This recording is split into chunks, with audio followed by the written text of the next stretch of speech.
रविवार का दिन था और सुबह का वक्त था। घड़ी में 9 बज रहे थे। विनय अपने पिता रमेश जी के साथ नाश्ता कर रहा था। उसे अपने पिता के साथ दुकान के लिए निकलना था। विनय की पत्नी रितु रसोई में गर्मा गर्म पूरी बनाकर उनको परोस रही थी। वह एक स्कूल में टीचर का जॉब करती थी, पर शादी के बाद सासू माँ ने जॉब छुड़वा दी, जबकि उसकी माँ जया जी अपने कमरे में बैठकर टीवी देख रही थी। विनय की शादी रितु से 5 महीने पहले ही हुई थी। जब से विनय की शादी हुई है, घर की जिम्मेदारी अपनी बहू रितु को सौंपकर जया जी अपनी जिंदगी में मस्त तरीके से जी रही हैं। अब सुबह लेट से सोकर उठती हैं और अपना थोड़ा बहुत काम करके टीवी चालू करके बैठ जाती हैं। यहाँ तक कि नाश्ता और खाना भी अपने कमरे में ही करती हैं। एक बेटी है निशा, जो कॉलेज में पढ़ती है, पर वो अभी तक सो रही है।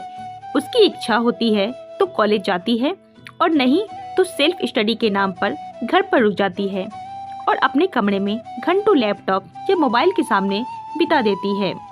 रमेश जी और विनय नाश्ता करके रवाना हो जाते हैं और रितु प्लेट लगाकर अपनी सासू माँ जया जी को नाश्ता देने उनके कमरे में जाती है।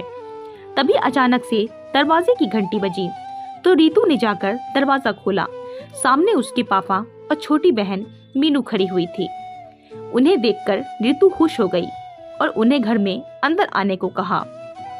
उसके पापा ने अपने साथ लाए हुए कुछ फल, एक मिठाई का डब्बा और एक साड़ी रितु को पकड़ाई तो रितु ने कहा, पापा यह सब लाने की क्या जरूरत थी? पापा ने उसके सिर पर हाथ रखते हुए कहा, अरे तेरे ससुराल आया हूँ तो खाली हाथ थोड़े ही आता। तेरी माँ होती तो पता नहीं क्या क्या करती। मुझे जितना समझ में आया मैंने उतना ही लिया। रितु ने फल और मिठाई का डब्बा और साड़ी हॉल में ही रख दी और उन्हें बिठाकर पानी लेने चली गई। उसके बाद सासू माँ को बुलाने के लिए कमरे में गई। मम्मी जी, मेरे पापा और मीनू आए हैं। सुबह सुबह तुमने बताया नहीं कि वो लोग आने वाले हैं? जया जी के प्रश्न से रितु चुप हो गई। और ऐसी सुबह सुबह बेटी के घर कौन जाता है, वह भी बिना फोन किए? तो रितु ने कहा, मम्मी जी मुझे नहीं पता था, यहाँ किसी ज़रूरी काम से आए होंगे, नहीं तो पापा बिना फ़ोन किए किसी के घर नहीं जाते। ठीक है, उन्हें बताओ, मैं नाश्ता ख़त्म करके आती हूँ। जया जी ने अपना नाश्ता जारी रखा और रितु चुपचाप बाहर आ गई। अपने पापा से कुछ देर बात करके रसोई में चाय बनाने चली गई। चाय बनाकर ले आई और पापा ने चाय पी ली थी, लेकिन जया जी अभी तक कमरे से निकलकर नहीं आई।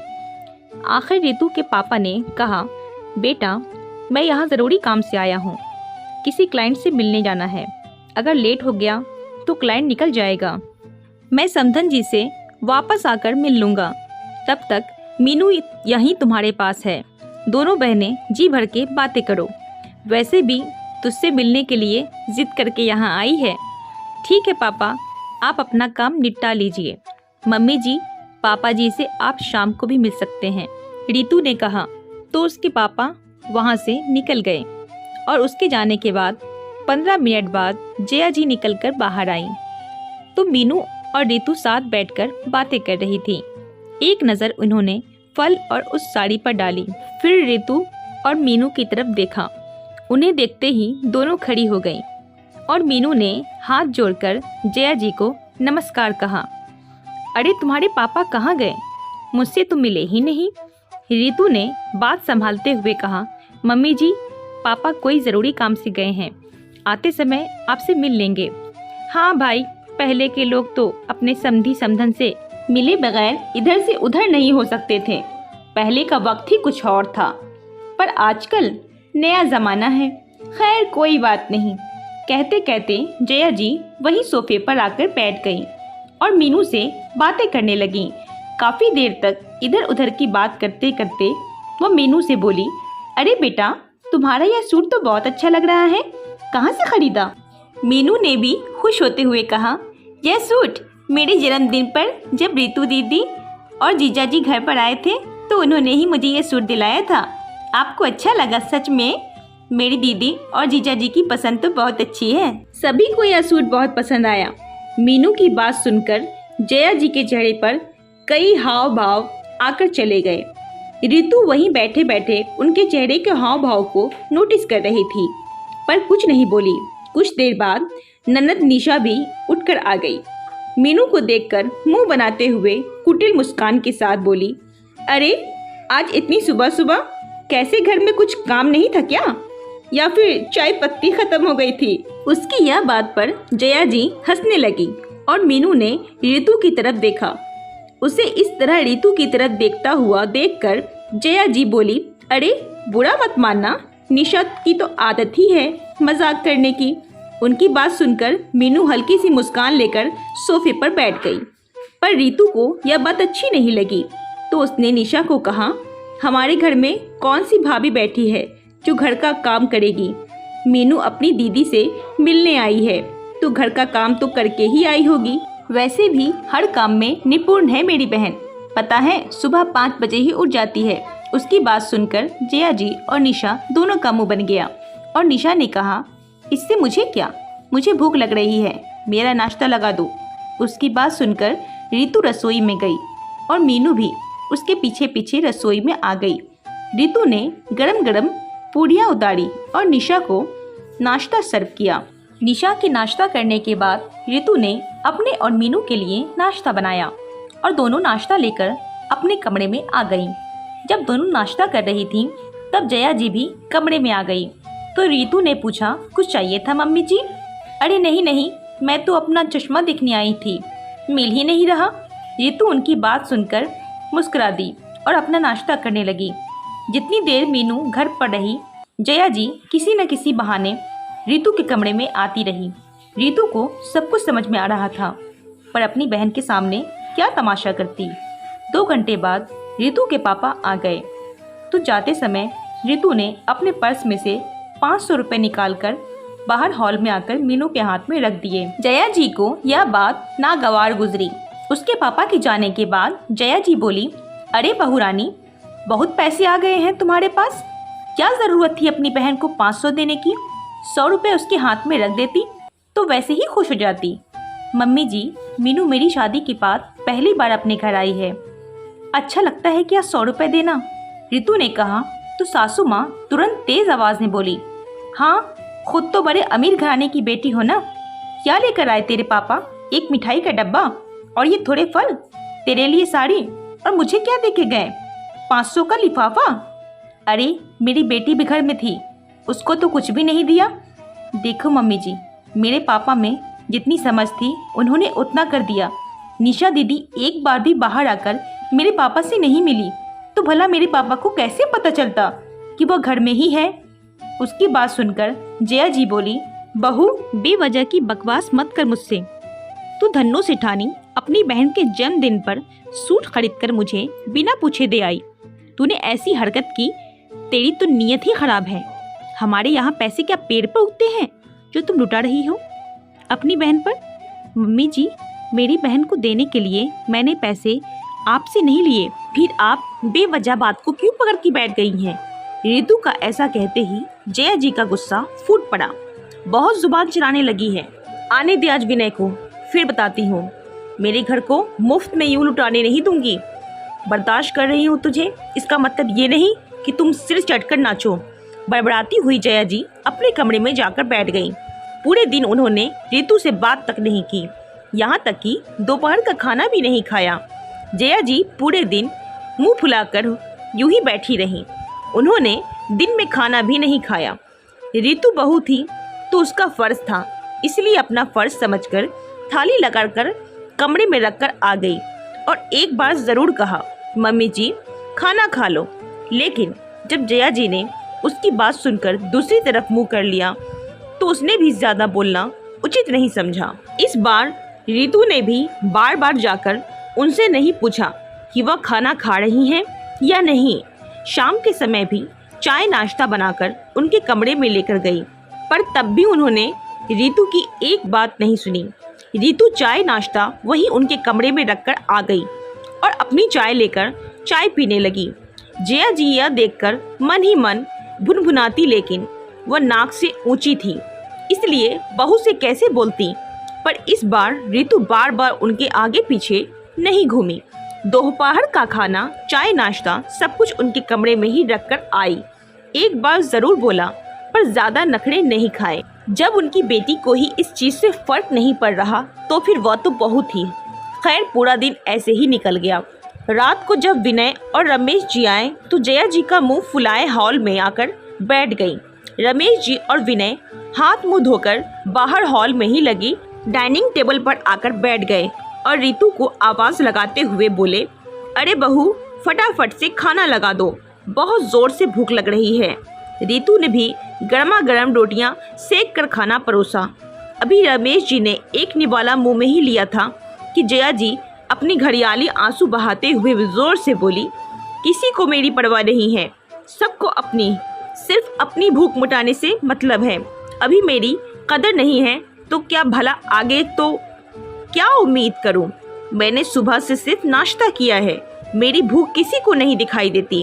अरे बहू तो फिर भी दूसरी घर से आई है, इस घर के सदस्य के लिए मैंने अपनी पूरी जवानी स्वाहा कर दी, उन्होंने ही मेरी परवाह नहीं। रमेश जी का हाथ खाना खाते खाते रुक गया। वहीं विनय इशारों से रितु से पूछने लगा, आखिर क्या बात है? तो रितु ने भी इशारे में बोल दिया कि इन्हीं से पूछ लो। अभी रमेश जी ने पूछा, अरे क्या बात है श्रीमती जी, क्यों परेशान हो रही हो और खाना क्यों नहीं खाया? जब तक मैं बोलूँगी नहीं तुम लोगों को मेरी परवाह नहीं। एक बार पूछ तो लेते कि खाना खाया है या नहीं। अरे रोज रोज हमारे आने से पहले ही तुम खाना खा लेती हो, तो इसमें फिर पूछना क्या? रमेश जी की बात सुनकर जया जी अपने पल्लू से अपनी आंखों में आए हुए आंसू को पोंछते हुए बोली, हाँ मुझे तो कोई नहीं पूछेगा, यहाँ बहू भी मनमानी करती है और तुम लोग भी। अरे मैं नहीं होती तो यह घर घर होता क्या? जया जी ने रोते रोते फिर वही सारी बातें दोहरा दी कि कैसे रितु ने उनसे बिना पूछे अपनी बहन मीनू को 500 रुपए दिए। यहाँ तक कि उसके जन्मदिन पर भी विनय और रितु उसे नया सूट खरीद कर देकर आए थे। तब रमेश जी बोले, तो क्या हो गया श्रीमती जी, आखिर वो भी तो बेटी ही है, उसे खाली हाथ थोड़ी ना भेजते। और उसे इतना सा देकर तुम्हारे घर में कौन सा टोटा पड़ गया है जो तुम इतना हंगामा कर रही हो? जया जी को बिल्कुल उम्मीद नहीं थी कि रमेश जी रितु का पक्ष लेंगे, पर अपनी बात नीचे होते देखकर जया जी बोली, अरे मेरा घर यूं लुटाने के लिए नहीं है, इनकी जैसे अपना घर लुटाती ना तो आज घर बसा कर ना बैठती होती। और मेरी निशा की तुलना इसकी बहन से मत ही करो, मेरी बेटी किसी राजकुमारी से कम नहीं है। अगर ऐसा ही घर लूटना है तो मुझे किसी वृद्धा आश्रम में छोड़ाओ, मुझे नहीं रहना इस घर में, क्योंकि मैं मेरे घर को बर्बाद होते नहीं देख सकती। उनकी बात सुनकर रमेश जी सख्ते में आ गए। खाने की थाली से उठ खड़े हुए, अरे कैसी बात कर रही हो तुम, छोटी सी बात को रबड़ की तरह क्यों खींच रही हो? आखिर रितु भी तो इस घर की बहू है, इस परिवार की ही सदस्य है। जया जी गुस्से में बोली, फिर यह हरकत क्यों? मुझे नहीं पता, पर मेरे घर में इसकी मनमानी नहीं चलेगी। यह घर मेरा है, इसका नहीं। यह मायके से नहीं लाई है इस घर को। मेरा घर इसकी बहन बेटियों को लुटाने के लिए नहीं है। कह दिया जो कह दिया, बस, कहकर जया जी अपने कमरे में चली गई। रमेश जी ने अपने सिर पर हाथ रख लिया। विनय को तो कुछ समझ ही नहीं आ रहा था कि आखिर कहे तो क्या कहे। इतनी छोटी सी बात को जया जी पकड़ लेंगी, इसकी उम्मीद उसे बिल्कुल नहीं थी।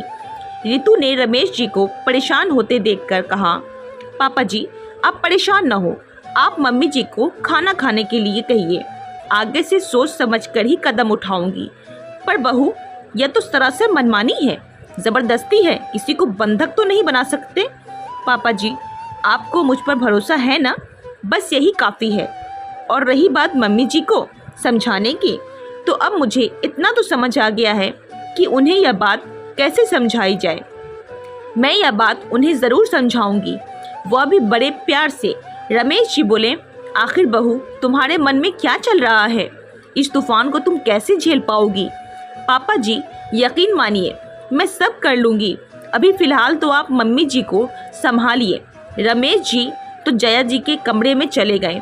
जया जी को खाना खिलाने के बाद रितु ने अपने सासू माँ से माफ़ी मांगी और कहा, मम्मी जी जैसा आप कहेंगी आगे से वैसा ही होगा।